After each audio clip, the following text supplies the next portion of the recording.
Radiance Effect. And where you guys from? Springfield, Missouri. Yeah. Wow. Where'd you guys come from last night? Springfield, Missouri. Oh, wow. So were you guys sleeping in your beds last night? Yes, absolutely. And now you're back out on the road and you guys don't even have a trailer, do you? Yeah, we sold it.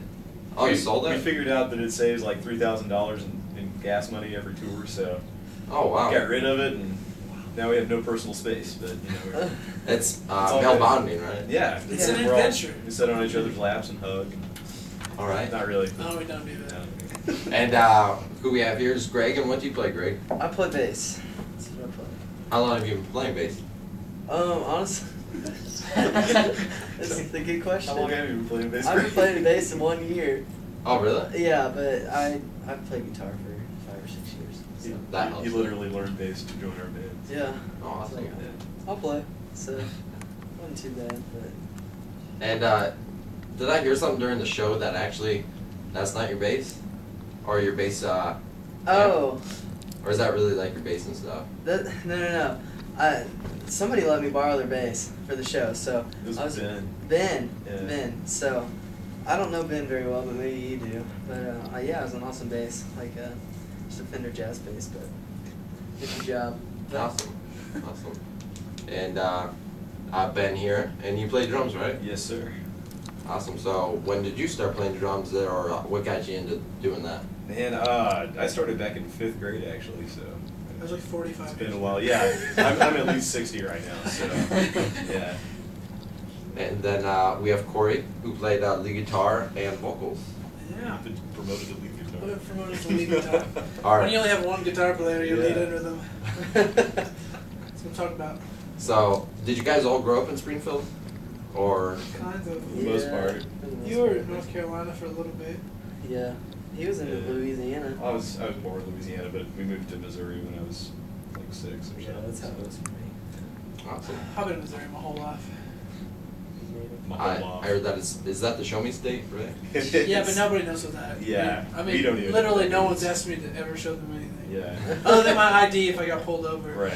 I get pulled over and asked if I'm drinking all the time. I don't drink at all, so it's kind of You weird. just look like you're. I just look like a drunk, yeah, apparently. you're just a delinquent. I don't know why. Yeah. I always have to blow into those breathalyzers, and I'm like, this is not going to do anything, man. But, so we show people our IDs in Missouri. That's what we do. That's what it's about. Yep. That's what it means.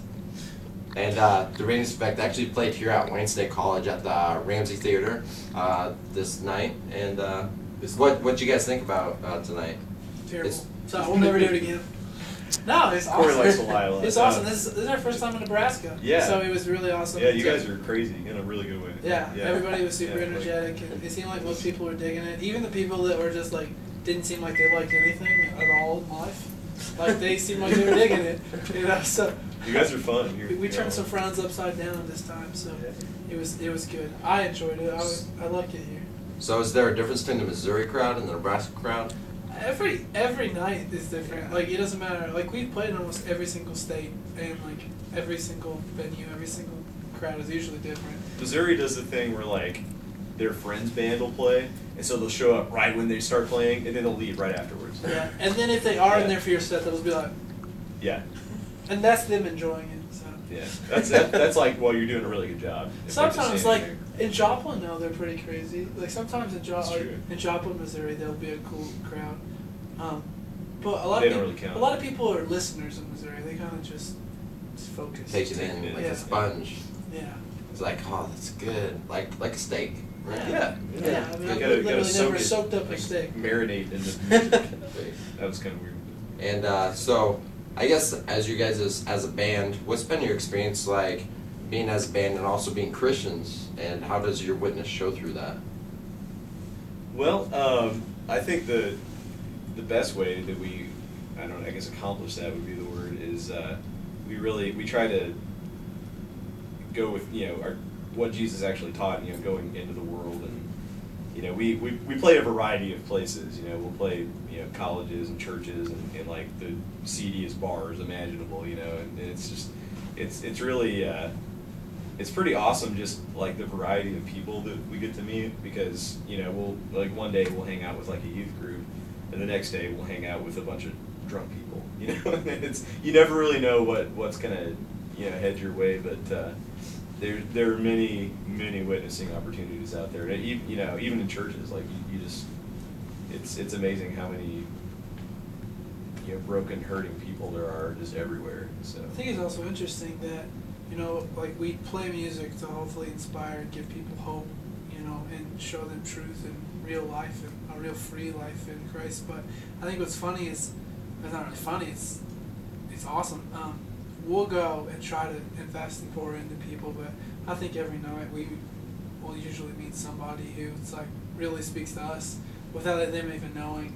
Their story will speak to us, or they'll directly just tell us something that's just great advice, or just like people will like platonically love on us so much, like they just it's really awesome how much we get to grow, even though we're trying to help others grow and find love and find hope. So it's really like our band and our music and everything we do is so much just about community and just about everybody being part of it, the whole thing all together. Because we don't play rock and roll just to play rock and roll.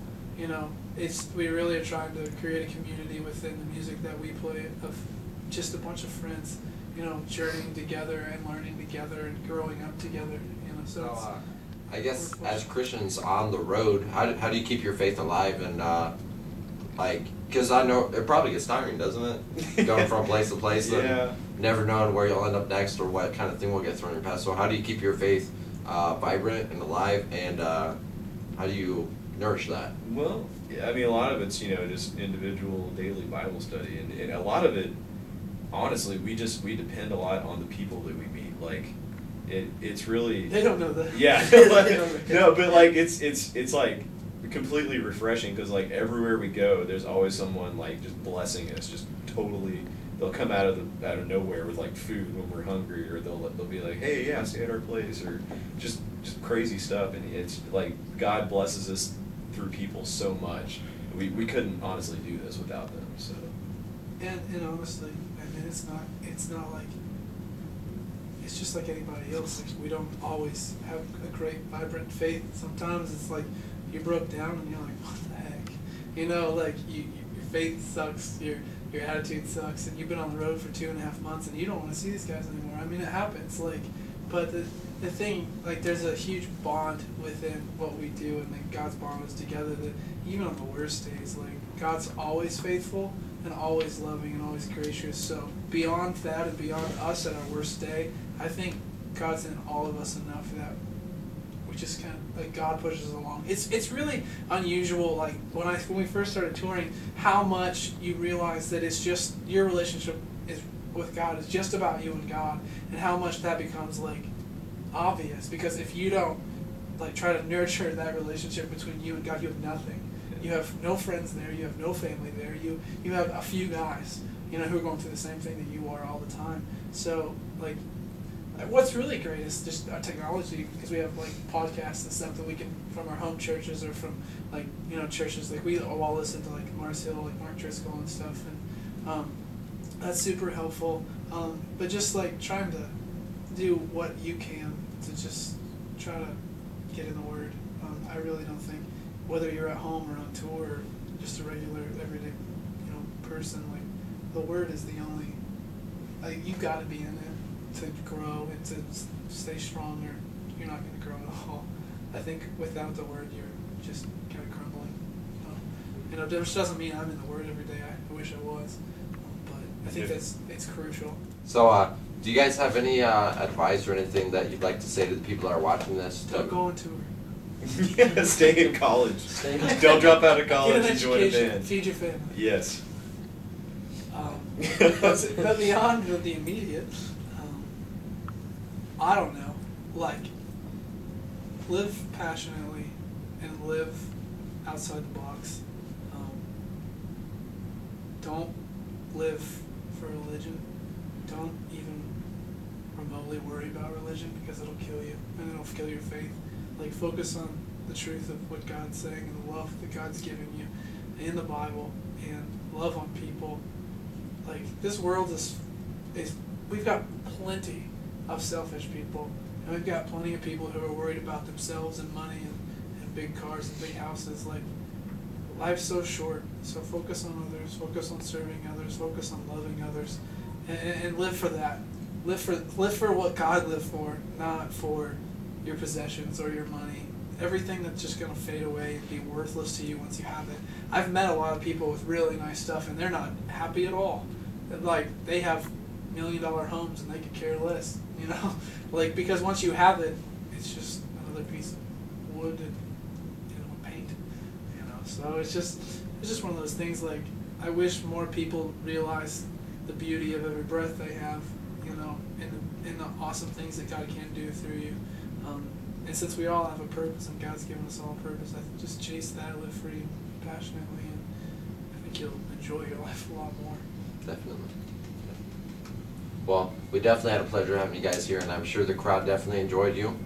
Yeah, I mean, they were literally yelling at us to throw water on them. Yeah, that's actually the first time that's happened. Like, sometimes we throw it and people are like, oh, no! But they were, like, yelling for it. It was cool. We got to hang out with everybody after the show and meet a bunch of people, and super cool people, and have a good bunch here at Wayne State College. So. And one last question: is this really you guys' first time playing in Nebraska, or even in Nebraska? Yeah, man. I don't even know if we've driven through I don't here. know. We've driven through Nebraska a couple times, but I don't know. Like in the past 2.5 years, we've played over 800 shows. How we haven't played in Nebraska, I don't know. I don't know, but. This is our first time in Nebraska, so hopefully it will be our last. Hopefully it won't be our last. What? Hopefully it won't be our last. Yeah. That's what I said. Hopefully it will be our last. Hopefully we will never come back. Yeah, because we're totally done with Nebraska. No, I like Nebraska, so it was a good first experience, because I know a lot of first experiences on tour usually not the greatest. Kind of a lot like Missouri here. It's just less trees and more corn. It reminds me a lot of Iowa. Yeah. Oh yeah. I like Iowa. There's some cool people. Yeah. in Iowa. Folks being neighbors and all. That makes sense. Can folks. Yeah. All right. Well, I want to thank you guys for coming. And if you guys want to, head over to www.crossrocklive.com, and you can check out more photos and more videos from different bands and artists that we've been working with in the past. And be sure to check out Sean Lee's interview, which will be on our website and also on our YouTube channel, youtube.com/crossrocklive. Check it out, and check these guys out at theradianceeffect.com. Yeah, or Right. just hit us up on the only social media that everyone cares about. Zanga. On Zanga. Facebook.com/theradianceeffect. Like us, and we'll give you something for free. So definitely check them out, support them. They're great guys, and we look forward to working with you in the future. For sure. Man, thanks a lot.